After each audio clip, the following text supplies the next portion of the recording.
At 9 a.m. on a Tuesday, my laptop chimed like it always did. Same soft tone. Same corporate politeness.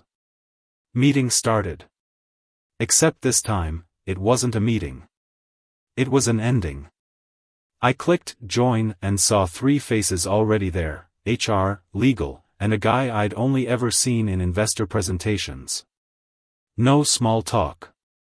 No, how's your morning? Just tight smiles and that practiced stillness people use when they've already decided your future. Daniel, HR said, voice gentle in that rehearsed way, thank you for joining on short notice. Yeah. That didn't sit right. I'd been with the company 23 years. 23. I'd trained half the people in that building. I'd seen 3 CEOs come and go, 2 office relocations, and more strategic pivots than I could count. I knew how these calls went. Still, I nodded like, sure, whatever. We're restructuring, she continued, eyes flicking down to notes she didn't need. And unfortunately, your role has been identified as redundant. Redundant. That word always sounds like it was invented to make something personal feel like math. I leaned back slightly, just enough to keep my voice steady. Right, I said. And the product team I built? A pause. A glance between them. The organization is moving in a new direction. Of course it was. They offered me a severance package. They thanked me for my years of dedication. They assured me it wasn't about performance. They told me I'd lose system access by the end of the hour. I listened. I nodded. I even said, I appreciate the clarity. Because that's what I'd always done, kept it professional, even when it stung. Then the investor guy, slick suit, expensive watch, probably never touched a line of code in his life, leaned forward slightly. Best of luck moving forward, Daniel. Like I was a guy leaving a party early. That's when I knew, this was gonna get messy. Not loud messy. Not dramatic. Just, precise. I closed the call, sat there for a second, and let the silence settle. Then I smiled. Because they had no idea what they'd just done. You don't stay in one company for 23 years without learning how to read a room. Or how to survive one. When I started, I was 26, fresh out of a smaller firm, just excited to be in a place that actually built things that mattered. Back then, we were a tight team, engineers, designers, a couple of stubborn visionaries who believed we could outpace companies 10 times our size. I wasn't the loudest guy in the room. Never was. But I noticed things. Who actually understood the product? Who just repeated buzzwords? Who took credit? Who quietly carried the weight? I learned early that if you kept your head down, delivered consistently, and didn't make noise, you'd be tolerated. Not celebrated. Not fast-tracked. Just useful. And useful people don't get promoted quickly. They get leaned on. I built systems nobody wanted to touch. Fixed problems nobody else could solve. Stayed late without making a show of it. Covered for teams that missed deadlines. Daniel will handle it. That became a phrase. At first, it felt like trust. Over time, it started to feel like invisibility. Especially when the new wave came in. Young executives with polished resumes and louder voices. Guys like Ryan Keller. Ryan was the kind of leader who filled a room before he even spoke. Tall, confident, always a half smile like he knew something you didn't. He didn't understand the product. Not really. But he understood perception. And in corporate environments, perception wins a lot more often than competence. He took over our division 5 years ago. First meeting, he looked straight at me when someone mentioned a legacy system I'd built. And this is still running? He asked, eyebrows raised slightly. I nodded. It's stable. Handles about 60% of our core operations. He gave a small laugh. Impressive. Or, concerning. The room chuckled. I smiled too. Fake smiles become second nature after a while. From that point on, it was subtle. He'd reframe my work as outdated thinking. Present my ideas as if they'd just occurred to him. Pull me into meetings only to talk over me. Not aggressive. Not obvious. Just enough to shift the narrative. And I let it happen. Not because I didn't notice. Because I did. But I'd learned something over the years: reacting emotionally gives people like Ryan exactly what they want.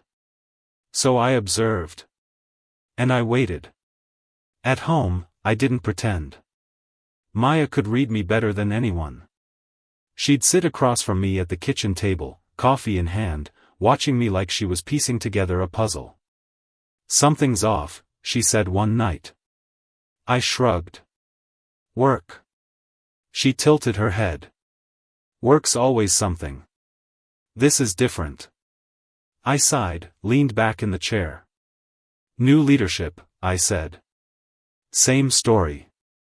She didn't push. She never did. Just reached across the table, tapped my hand lightly. You've always played the long game, she said. Just, make sure it's still your game. That stuck with me. Because somewhere along the line, I had started playing theirs. Keeping quiet. Letting things slide. Assuming competence would eventually speak for itself. It doesn't. Not in rooms where volume matters more than substance. Still, I wasn't worried. Not yet. Because there was one thing about the company most people didn't know. And I'd kept it that way.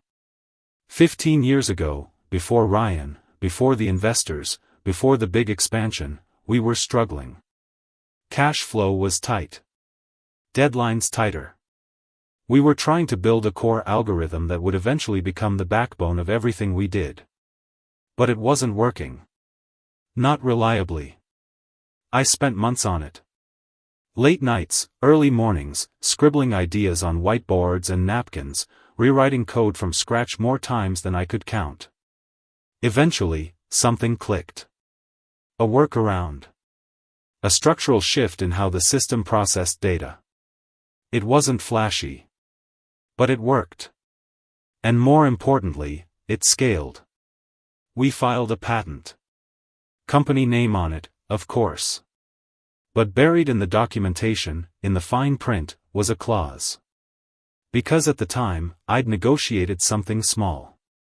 Something most people would have overlooked. Partial ownership. Not full. Just enough.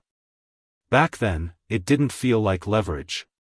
It felt like recognition. And then we grew. And that patent? It became everything. Fast forward to that Tuesday. Termination call. Severance package. System access gone by noon. I spent the afternoon going through old files. Personal backups.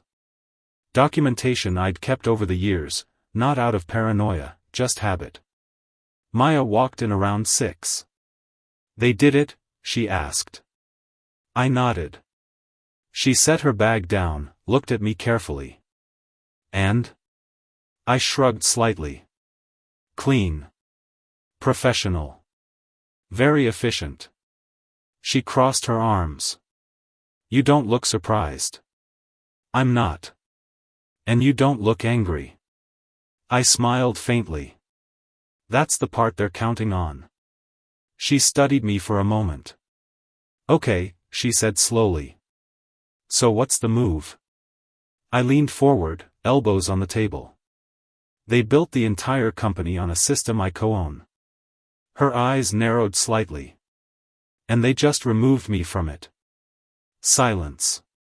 Then a small, knowing smile. Yeah, she said. That sounds like their mistake. I didn't act immediately. That's the thing about patience, it's not passive. It's controlled. I reached out to a lawyer I'd worked with years ago when we filed the patent. Older guy, sharp as a blade, didn't waste words. We met in his office 2 days later. He read through the documents, adjusting his glasses occasionally, completely silent. Finally, he leaned back. "They terminated you," he said. "Over a video call." He nodded once. "And they're actively using this system?" "Every day." Another pause. Then a small smile.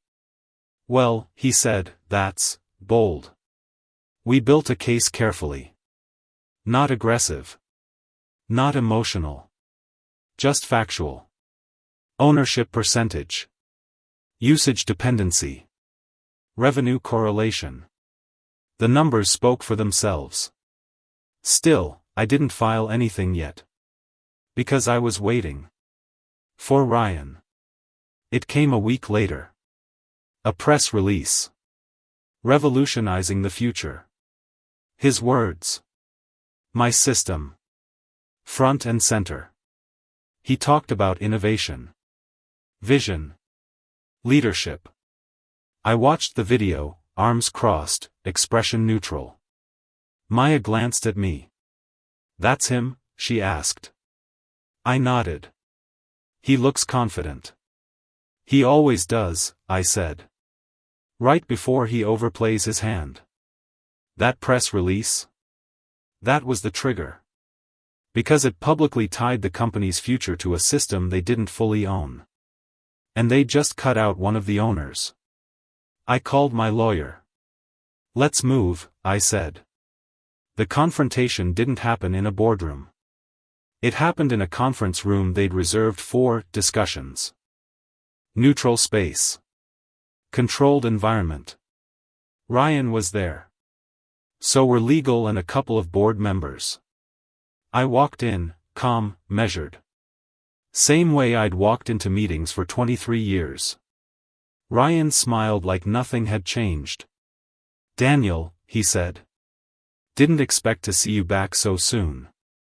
I pulled out a chair, sat down. "Yeah," I said. "Funny how that works." My lawyer placed the documents on the table. Clean. Organized. Precise. Ryan's smile didn't fade, but it tightened slightly. "We've reviewed your patent agreement," my lawyer said evenly. "And we'd like to discuss current usage." Ryan leaned back. "I'm sure this is a misunderstanding," he said. "The company owns that system." I shook my head slightly. "Partially," I said. Silence. You could feel the shift. Not loud. Not dramatic. Just, wait. My lawyer walked them through it. Line by line. Ownership stake. Licensing implications. Revenue impact. Ryan's confidence didn't disappear. But it cracked. Just a little. "Are you suggesting," he said slowly, "that the company is in violation?" I met his eyes. "I'm suggesting," I said, calm as ever, "that you removed someone from a system you don't fully control, and then publicly tied your future to it. No raised voices. No theatrics. Just truth. The consequences didn't explode. They unfolded. Board meetings. Internal reviews. Quiet panic behind closed doors. Because pulling the system wasn't an option. Replacing it would take years. And continuing without addressing ownership? Risky. Very risky. Within a week, they came back with an offer. Reinstatement. Title upgrade. Compensation adjustment. I listened. Then I shook my head. "I'm not coming back," I said. Ryan frowned slightly. "Then what do you want?" I leaned forward, just enough. "Control," I said. "Not over people. Over what was mine." We negotiated. Carefully. In the end, we reached an agreement. Licensing. Revenue share. Full recognition of ownership. And one more thing. Ryan stepped down 3 months later. Officially, it was for personal reasons. Unofficially, the board doesn't like avoidable mistakes. Especially expensive ones. A year later, I was sitting on my balcony, coffee in hand, watching the sun come up. Maya joined me, wrapping a light jacket around her shoulders. "Do you miss it?" she asked. I thought about it for a second. The long hours. The quiet resentment. The fake smiles. Then I shook my head. "No," I said. "I miss building things. Not surviving them." She smiled. "You look lighter." I nodded. "Turns out," I said, "patience isn't just about waiting." She raised an eyebrow. "What is it about?" I took a sip of coffee, letting the moment settle. "Timing," I said. And for the first time in a long while, it felt like mine.